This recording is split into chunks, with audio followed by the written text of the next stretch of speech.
नमस्कार दोस्तों। असली खेल तो अब होने वाला है दिल्ली के अंदर। और दिल्ली विधानसभा चुनाव परिणाम आने के बाद अरविंद केजरीवाल और आम आदमी पार्टी का जो असली खेल है वो अब देखने के लिए मिलेगा। क्या अरविंद केजरीवाल अब दिल्ली छोड़ करके भाग जाएंगे? क्या अरविंद केजरीवाल दिल्ली छोड़ करके पंजाब में अपनी राजनीति करेंगे, या फिर दिल्ली के अंदर ही बैठ करके विपक्ष की भूमिका निभाएंगे, या फिर किसी और राज्य के अंदर जाकर के अपनी राजनीति चमकाने का प्रयास करेंगे?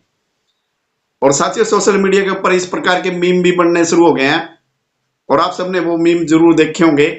किस प्रकार से आम आदमी पार्टी को लेकर के, केजरीवाल को लेकर के मीम बनाए जा रहे हैं साथियों। और ये सोशल मीडिया के ऊपर अब ट्रेंड भी है और जितने राजनीतिक चाणक्य, राजनीतिक विशेषज्ञ हैं, वो सभी इसी विषय के ऊपर मंथन कर रहे हैं कि अब अरविंद केजरीवाल क्या करेंगे, अब अरविंद केजरीवाल का अगला कदम क्या होगा। दिल्ली में आम आदमी पार्टी की बुरी हार के बाद परिणामों से साफ पता चलता है कि दिल्ली की जनता ने प्रधानमंत्री नरेंद्र मोदी की जो गारंटियां थी उसके ऊपर ज्यादा भरोसा किया है और आम आदमी पार्टी के जो केजरीवाल है और उनकी गारंटियों को नकार दिया है। और दिल्ली विधानसभा चुनाव के अंदर बीजेपी को 45.91% वोट प्राप्त हुए हैं और आम आदमी पार्टी को 43.59% और कांग्रेस को 6% वोट मिले हैं। और हालांकि दोनों के यदि वोट परसेंट को यदि मिलाएं और इनका अंतर देखें तो अंतर कोई ज्यादा नहीं है, लेकिन यदि सीटों के हिसाब से यदि देखें तो बहुत बड़ा अंतर देखने के लिए मिलता है, जिसमें विधानसभा चुनाव के अंदर भारतीय जनता पार्टी को 48 सीटें प्राप्त हुई हैं और आम आदमी पार्टी को 22 सीटें ही प्राप्त हुई हैं।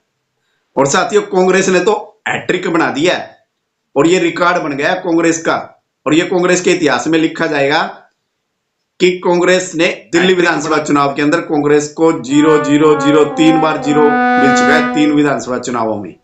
यह तो थी कांग्रेस की बात। और अब आम आदमी पार्टी को यदि देखें तो आम आदमी पार्टी के जो बड़े नेता हैं, मनीष सिसोदिया, खुद अरविंद केजरीवाल और सत्येंद्र जैन और सौरभ भारद्वाज, यानी कि जो आम आदमी पार्टी के जो बड़े नेता हैं वो सब चुनाव हार चुके हैं। और साथियों, मैं आपको अपने चैनल की बात बताना चाहूंगा, क्योंकि साथियों मैंने अपने चैनल के माध्यम से, यानी कि 3 फरवरी को, वोटिंग 5 फरवरी को थी, लेकिन मैंने 3 फरवरी को ही ये अपनी वीडियो के अंदर ये आंकड़े बता दिए थे कि दिल्ली विधानसभा चुनाव के अंदर क्या होने वाला है, बीजेपी को कितना प्रतिशत वोट मिलेगा, आम आदमी पार्टी को कितना प्रतिशत वोट मिलेगा और कांग्रेस को कितना मिलेगा। और सीटों के हिसाब से भी डिवाइड करके बताया था कि सीटें कितनी प्राप्त होंगी, भारतीय जनता पार्टी को कितनी सीटें मिलेंगी और आम आदमी पार्टी को कितनी सीटें मिलेंगी। तो आप ये स्क्रीन के ऊपर शॉर्ट स्क्रीन देख रहे होंगे, ये मेरी वीडियो का शॉर्ट स्क्रीन है और थंबनेल के माध्यम से भी आप ये थंबनेल देखिए और इस थंबनेल के माध्यम से आप ये पूरी वीडियो यदि आप देखेंगे तो आपको सारी बात समझ में आ जाएगी कि मैंने 3 फरवरी को ये वीडियो डाली थी और जो दिल्ली विधानसभा चुनाव के जो परिणाम आया है बिल्कुल मिलता जुलता हुआ परिणाम आया है। और साथियों, इसी प्रकार से मैंने 3 विधानसभा चुनाव को लेकर के विश्लेषण किया अपने चैनल के ऊपर।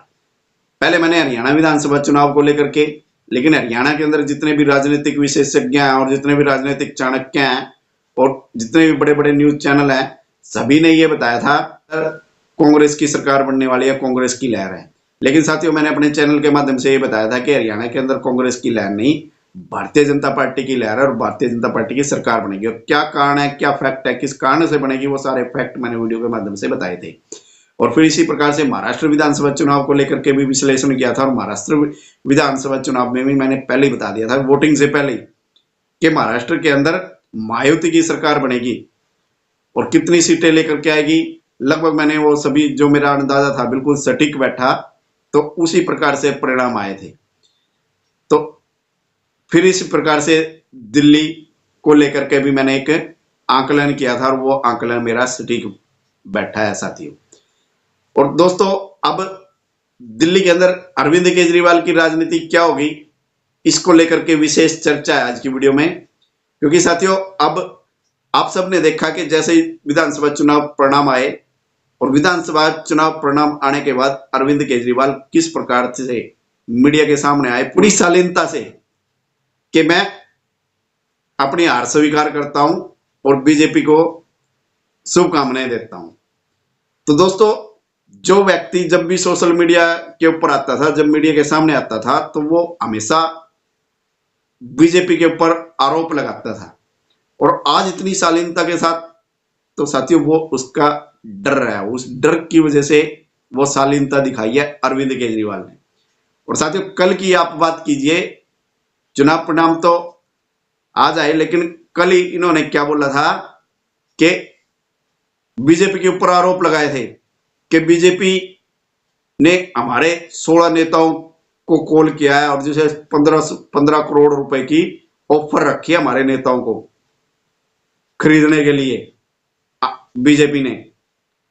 तो इस प्रकार के आरोप लगाए थे, लेकिन एलजी ने उन्हीं आरोपों की, क्योंकि बीजेपी ने एलजी को शिकायत की और एलजी ने फिर इसकी जांच के आदेश दे दिए एंटी करप्शन ब्यूरो को, और इधर से वोटिंग की गिनती चली हुई थी और उधर अरविंद केजरीवाल के घर पर एंटी करप्शन ब्यूरो की टीम पहुंच गई, लेकिन वो बाहर ही खड़ी रही, गेट नहीं खोला, अंदर नहीं जाने दिया गया।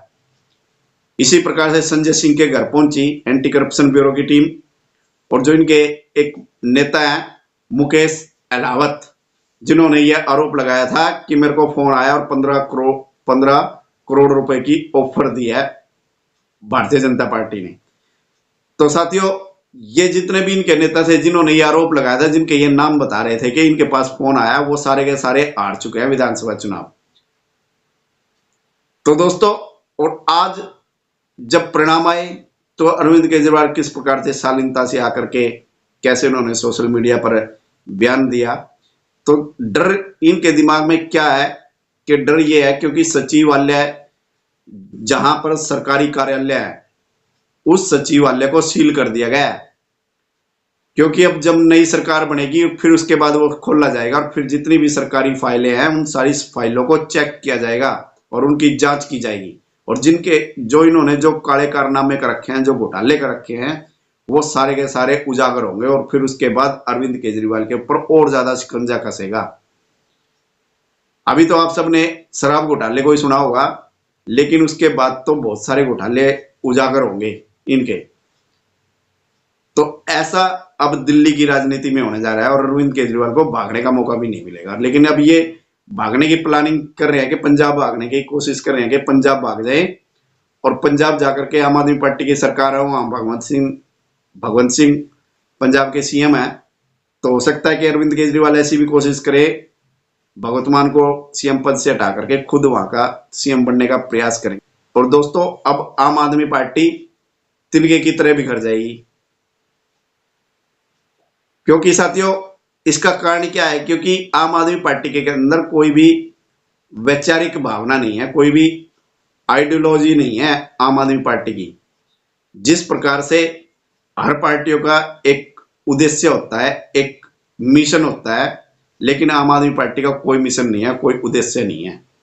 तो इसीलिए आम आदमी पार्टी अब बिखर जाएगी। और दोस्तों, अब आप क्या समझते हैं इन सब से? क्या अरविंद केजरीवाल दिल्ली छोड़ करके पंजाब भाग जाएंगे, या फिर दिल्ली के अंदर ही बैठ करके विपक्ष की भूमिका निभाएंगे, या फिर किसी और राज्य में जाकर के अपने पैर जमाने का प्रयास करेंगे? तो दोस्तों, आपको क्या लगता है इस विषय के ऊपर? तो आप अपनी राय जरूर दीजिएगा कमेंट के माध्यम से। तो दोस्तों, आज की वीडियो में सिर्फ इतना ही। मिलते हैं फिर नई वीडियो में नई जानकारी के साथ। तब तक सभी साथियों को जय श्री राम, वंदे मातरम।